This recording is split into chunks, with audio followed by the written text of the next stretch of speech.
Tu es grand, oh, le Dieu des miracles, le Dieu dont la taille dépasse toute espèce dans l'humanité. Toute espèce que nous pouvons croiser. La Bible déclare que le ciel et la terre ne peuvent pas te contenir, car tu es incommensurable.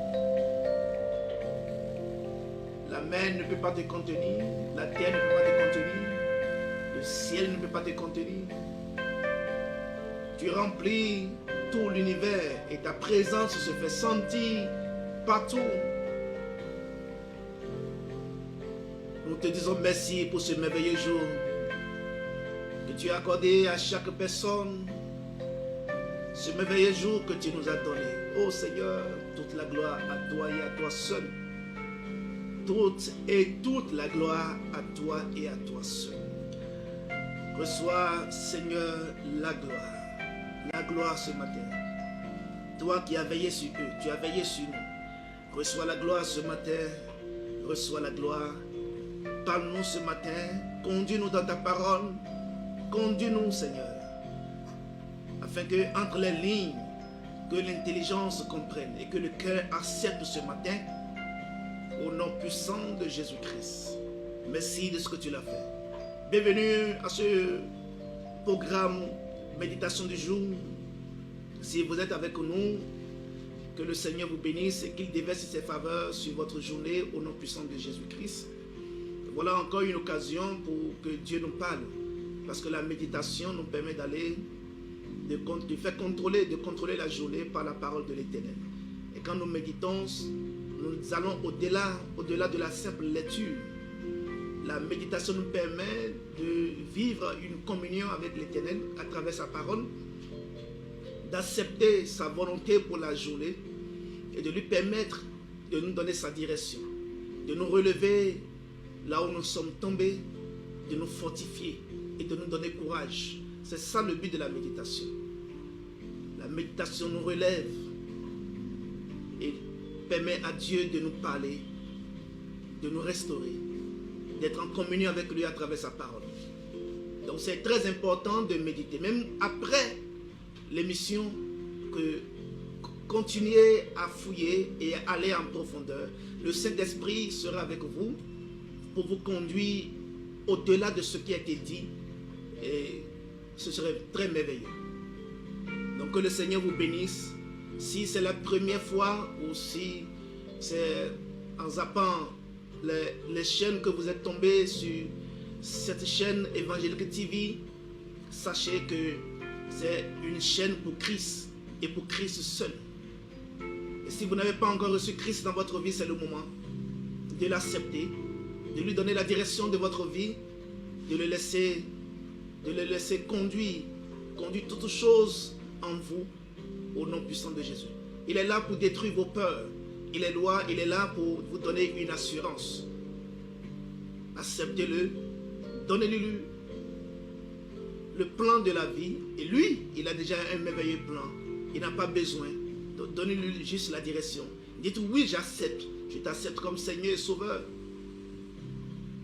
Guide-moi, dirige-moi. Je renonce à tout ce à quoi j'étais accroché auparavant. Mon passé importe peu maintenant. Je t'appartiens.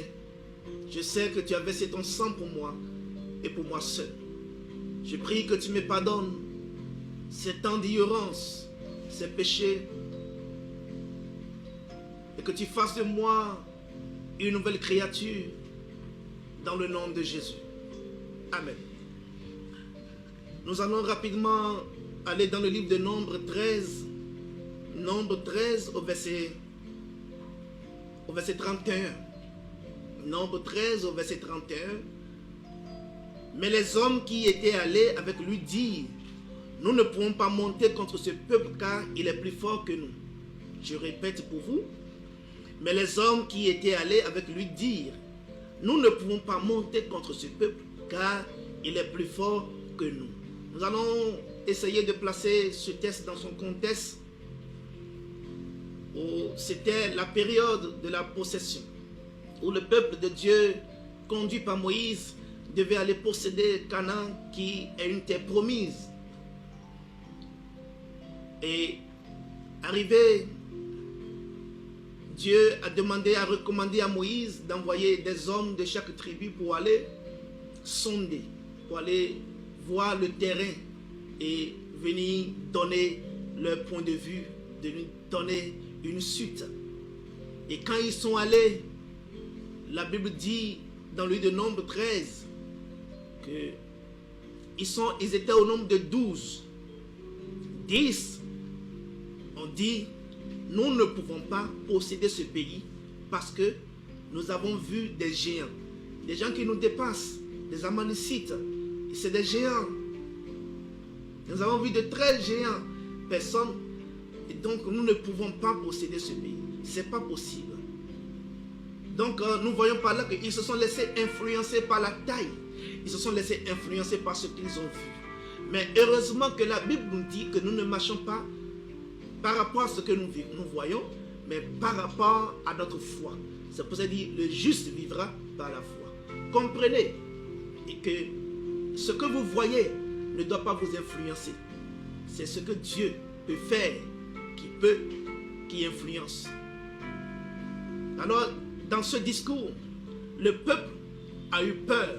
Il y a eu deux qui ont dit, Josué et Caleb, qui ont pris la voix, qui ont haussé le ton et qui ont dit: nous pouvons posséder ce pays si l'Éternel nous est favorable, si l'Éternel est avec nous. Pourquoi ils peuvent parler, ils peuvent tenir de tels discours? 2 contre 10. Peu importe le nombre en face de vous, c'est la voix de la foi qui gagne toujours. Et je voudrais vous rappeler quelque chose. Comprendre la taille de Dieu est le moyen moins cher pour traiter Satan. Comprendre la taille de Dieu est le moyen moins cher pour traiter Satan. Si vous êtes focalisé sur la taille des problèmes, si vous vous focalisez sur la taille de votre ennemi, vous n'allez jamais gagner. Retournez dans l'écriture qui vous dit que les cieux et la terre ne peuvent pas contenir Dieu. Alors ce n'est pas la taille de quelqu'un, ce n'est pas la taille d'un problème, ce n'est pas la taille d'une situation qui va m'amener à échouer. Non, c'est le moment de m'attacher et de voir le Dieu grand, de voir le Dieu très haut dans le combat. Comprenez aussi que lorsque vous allez parvenir à comprendre qui est Dieu, vous allez moins apprécier Satan. Lorsque vous saurez qui est Dieu, vous allez moins apprécier votre adversaire. Lorsque vous allez arriver à comprendre Dieu, vous allez moins apprécier le problème qui vous tracasse. Si aujourd'hui, tu peux simplement rentrer dans une dimension, si tu peux retourner aux qualités de Dieu, retourner à la compréhension de Dieu. Qui est réellement Dieu? Qu'est-ce qu'il a fait hier? Et quelle est sa véritable capacité? Tu vas moins apprécier les problèmes qui sont derrière toi. À cela, nous pouvons ajouter 1 Samuel 17, le verset 32 au verset 50, où nous pouvons voir l'histoire de David et de Goliath, où tout le monde appréciait. Tout le monde était en train d'apprécier la taille de Goliath. Il est géant. Il est géant. Il n'y a personne comme lui. Il est géant. Il n'y a personne comme lui. Il est géant. Il n'y a personne comme lui. Il ne faisait que parler du géant en oubliant qu'il y a un géant qui fait des géants. Il y a un géant qui dépasse le géant. Vous ne pouvez pas voir quelqu'un et conclure automatiquement qu'il est le plus élancé tant que vous n'avez pas vu un autre élancé. Tant que vous n'avez pas encore croisé un plus élancé que lui. Il ne faut pas conclure que votre situation dépasse. allez à la compréhension de qui est Dieu. Et vous n'allez pas conclure. Et Satan n'aura pas le dernier mot. Quand tout le monde appréciait cela, un jeune homme a dit, moi je peux. Moi je peux. Parce qu'il a vu la taille de son Dieu. Il a dit, si on doit mettre ce soi-disant géant à côté de mon Dieu, il est une fourmi. Alors je voudrais que tu fasses l'exercice là ce matin, que tu places ton problème, ta situation aux côtés de l'Éternel, pour que nous voyions un peu la taille. Qui dépasse qui?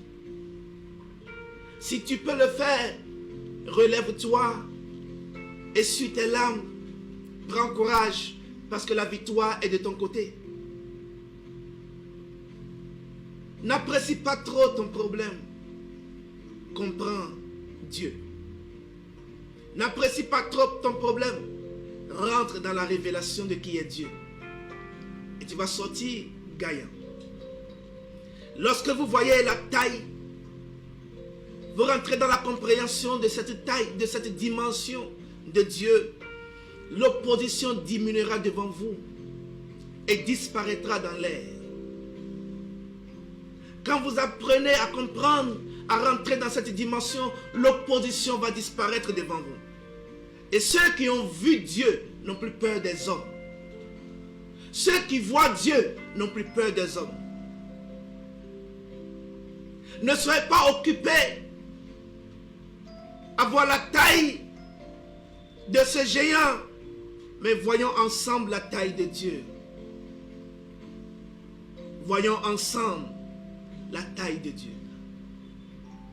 Et ceux qui connaissent Dieu ne cherchent plus à connaître les hommes. Les hommes sont soumis à eux. Si vous voulez dominer, vous voulez marcher et avoir la domination à vos côtés, si vous voulez réellement réveiller le Dieu qui est en vous, parce que vous êtes un Dieu, il dit, ne savez-vous pas que vous êtes des dieux? Un Dieu ne meurt pas.